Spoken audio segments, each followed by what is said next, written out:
Hello friends, ಎಲ್ರಿಗೂ ನಮಸ್ಕಾರ. D V ರುಚಿ ಬೈಟ್ಸ್ಗೆ ಸ್ವಾಗತ. ಇವತ್ತು ತುಂಬ ಟೇಸ್ಟಿಯಾಗಿ ಆ್ಯಂಡ್ ಸಿಂಪಲ್ಲಾಗಿ ಸಬ್ಬಸಿಗೆ ಸೊಪ್ಪು ಚಿತ್ರಾನ್ನ ಹೇಗೆ ಮಾಡೋದು ಅಂತ ನೋಡೋಣ. ಅದಕ್ಕೂ ಮುಂಚೆ ಯಾರೆಲ್ಲ ನಮ್ಮ ಚಾನಲ್ ಸಬ್ಸ್ಕ್ರೈಬ್ ಮಾಡದೆ ನೋಡ್ತಾ ಇದ್ರೆ ದಯವಿಟ್ಟು ಸಬ್ಸ್ಕ್ರೈಬ್ ಮಾಡ್ಕೊಳ್ಳಿ. ಹಾಗೆ ನಮ್ಮ ಚಾನಲ್ಗೆ ಸಪೋರ್ಟ್ ಮಾಡಿ, ನಿಮ್ಮ ಫ್ರೆಂಡ್ಸ್ಗೂ ಹಾಗೂ ನಿಮ್ಮ ಫ್ಯಾಮಿಲಿಯವ್ರಿಗೂ ಶೇರ್ ಮಾಡಿ ಅಂತ ಕೇಳ್ತೀನಿ. ಈಗ ಮಾಡೋದಕ್ಕೆ ಏನೇನು ಇಂಗ್ರೀಡಿಯೆಂಟ್ಸ್ ಬೇಕು ಅಂತ ನೋಡೋಣ ಬನ್ನಿ. ನಾನು ಇಲ್ಲೆಲ್ಲ ರೆಡಿ ಮಾಡಿ ಇಟ್ಕೊಂಡಿದ್ದೀನಿ.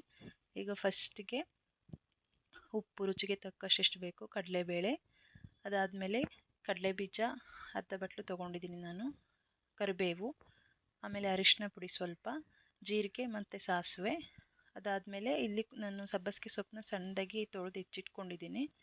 ಅದ್ರ ಜೊತೆಗೆ ಹಸಿರು ಮೆಣಸಿನ್ಕಾಯಿ ಮತ್ತು ಕೊತ್ತಂಬರಿ ಸೊಪ್ಪು, ತೆಂಗಿನಕಾಯಿ ತುರಿ ಒಂದು ಅರ್ಧ ಹೋಳು, ಆಮೇಲೆ ಈರುಳ್ಳಿನ ಉದ್ದ ಹೆಚ್ಚಿಟ್ಕೊಂಡಿದ್ದೀನಿ. ಅದಾದಮೇಲೆ ಈಗ ನಾನೊಂದು ಬಾಣಲಿಗೆ ಎಣ್ಣೆ ಹಾಕ್ಕೊಂಡು ಸ್ವಲ್ಪ ಎಣ್ಣೆ ಹಾಕಿ ಇಟ್ಕೊಂಡಿದ್ದೀನಿ. ಈಗ ಎಣ್ಣೆ ಕಾದಿದೆ, ಕಡಲೆಬೀಜ ಹಾಕ್ಕೊಂಡು ನಾನು ಕರ್ಕೊಳ್ತಿದ್ದೀನಿ. ಸೊ ಕಡಲೆಬೀಜ ಚೆನ್ನಾಗಿ ಆಗಿದೆ. ಈಗ ಇದನ್ನು ಒಂದು ಬಟ್ಲಿಗೆ ಸಪ್ರೇಟ್ ಎತ್ತಿಟ್ಕೊತಾ ಇದ್ದೀನಿ. ನಾನು ಒಗ್ಗರಣೆ ಎಲ್ಲ ಆದಮೇಲೆ ಲಾಸ್ಟಿಗೆ ಆ್ಯಡ್ ಮಾಡ್ತೀನಿ ಆಲ್ಮೋಸ್ಟ್ ಯಾವಾಗಲೂ ಕಡಲೆಬೀಜ. ಈಗ ಫಸ್ಟಿಗೆ ಕಡಲೆಬೇಳೆ ಹಾಕ್ಕೋತಾ ಇದ್ದೀನಿ. ಕಡಲೆಬೇಳೆ ಹಾಕ್ಕೊಂಡು ಚೆನ್ನಾಗಿ ಫ್ರೈ ಮಾಡ್ಕೊಳ್ಳಿ. ಅದಾದಮೇಲೆ ನೀವು ಸಾಸಿವೆ ಜೀರಿಗೆನ ಹಾಕ್ಕೊಳ್ಳಿ. ಫಸ್ಟೇ ಸಾಸಿವೆ ಜೀರಿಗೆ ಹಾಕಿದ್ರೆ ಒಗ್ಗರಣೆ ಬೇಗ ಸೀದೋಗ್ಬಿಡ್ತವೆ. ಅದಕ್ಕೆ ಮೊದಲು ಕಡಲೆಬೇಳೆ ಹಾಕ್ಕೊಬಿಟ್ಟು ಅದಾದಮೇಲೆ ಸಾಸಿವೆ ಜೀರಿಗೆ ಹಾಕ್ಕೊಳ್ಳಿ. ಈಗ ಆಗಿದ್ದಾವೆ.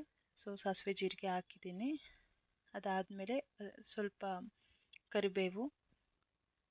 ಒಗ್ಗರಣೆ ಯಾವಾಗಲೂ ಆಲ್ಮೋಸ್ಟ್ ಮೀಡಿಯಮ್ ಫ್ಲೇಮಿಂದ ಲೋ ಫ್ಲೇಮಲ್ಲಿ ಇಟ್ಕೊಂಡೇ ಮಾಡಿ. ಲೋ ಫ್ಲೇಮಲ್ಲಿ ಇಟ್ಕೊಂಡ್ರೆ ಬೆಸ್ಟು, ಸೀದೋಗಲ್ಲ.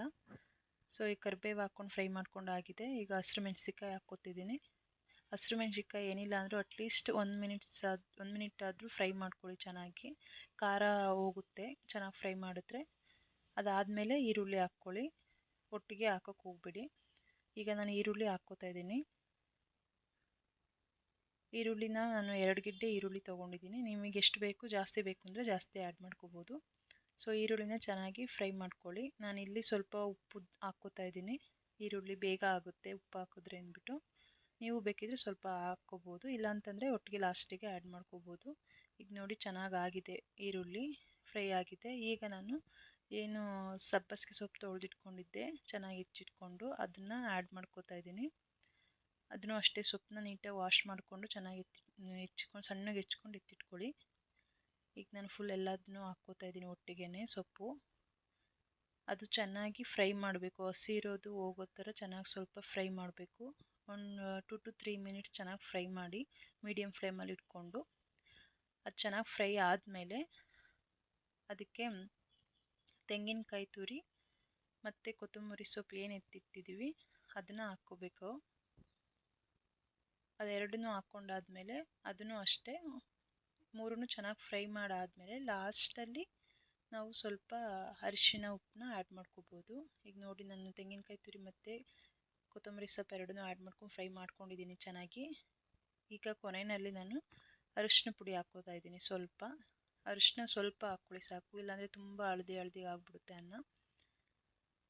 ಚೆನ್ನಾಗಿ ಫ್ರೈ ಮಾಡ್ಕೊಳ್ಳಿ. ನಾನಿಲ್ಲಿ ಉಪ್ಪನ್ನ ರೈಸ್ ಹಾಕಿದ್ಮೇಲೆ ಹಾಕಿದ್ದೀನಿ ಲಾಸ್ಟಲ್ಲಿ, ನೀವು ಬೇಕಿದ್ರೆ ಇವಾಗಲೇ ಹಾಕ್ಕೋಬೋದು.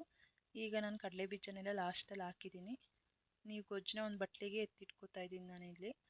ಎತ್ತಿಟ್ಕೊಂಡು ಎಷ್ಟು ಬೇಕು ಅಷ್ಟನ್ನು ರೈಸಿಗೆ ಕಲಿಸ್ಕೊಂಡ್ರೆ ಆಯಿತು. ಸೊ ನಾನೀಗ ರೈಸ್ಗೆ ಮಿಕ್ಸ್ ಮಾಡ್ತಾ ಇದ್ದೀನಿ. ಬಿಸಿ ರೈಸ್ ಆಗಿದೆ, ನೋಡ್ಬೋದು ಎಷ್ಟು ಚೆನ್ನಾಗಿದೆ ಅಂತ. ಬಿಸಿ ಬಿಸಿ ರೈಸ್ಗೆ ಹಾಕ್ಕೊಂಡು ತಿಂತಾಯಿದ್ರೆ ಆಹಾ, ಅದ್ರ ಮಜನೇ ಬೇರೆ. ತುಂಬ ಚೆನ್ನಾಗಾಗಿದೆ, ಬೇಗ ಕೂಡ ಆಗುತ್ತೆ. ನೀವು ಆಫೀಸ್ಗೆ ಹೋಗೋರೆಲ್ಲ ಸಿಂಪಲ್ಲಾಗಿ ಬೇಗ ಮಾಡ್ಕೋಬೋದು. ನೋಡಿ ಎಷ್ಟು ಚೆನ್ನಾಗಾಗಿದೆ ಅಂತ. ಸೊ ನೀವು ಲಾಸ್ಟಲ್ಲಿ ರೈಸ್ ಹಾಕಿದ್ಮೇಲೆ ಉಪ್ಪು ಆ್ಯಡ್ ಮಾಡಿಕೊಂಡ್ರೆ ಚೆನ್ನಾಗಿರುತ್ತೆ, ಯಾಕೆಂದರೆ ಒಗ್ಗರಣೆಗೆ ಫಸ್ಟ್ ಹಾಕಿದ್ರೆ ಅಷ್ಟು ಚೆನ್ನಾಗಿರಲ್ಲ. ನೋಡಿ ಎಷ್ಟು ಚೆನ್ನಾಗಾಗಿದೆ ಅಂತ. ಸೊ ಇದೇ ಥರ ಹೆಚ್ಚಿನ ವೀಡಿಯೋಗಾಗಿ ನಮ್ಮ ಚಾನಲ್ನ ಫಾಲೋ ಮಾಡಿ, ಸಬ್ಸ್ಕ್ರೈಬ್ ಮಾಡ್ಕೊಳ್ಳಿ, ನಿಮ್ಮ ಫ್ರೆಂಡ್ಸ್ ಆ್ಯಂಡ್ ಫ್ಯಾಮಿಲಿಗೂ ಶೇರ್ ಮಾಡಿ. Thank you so much.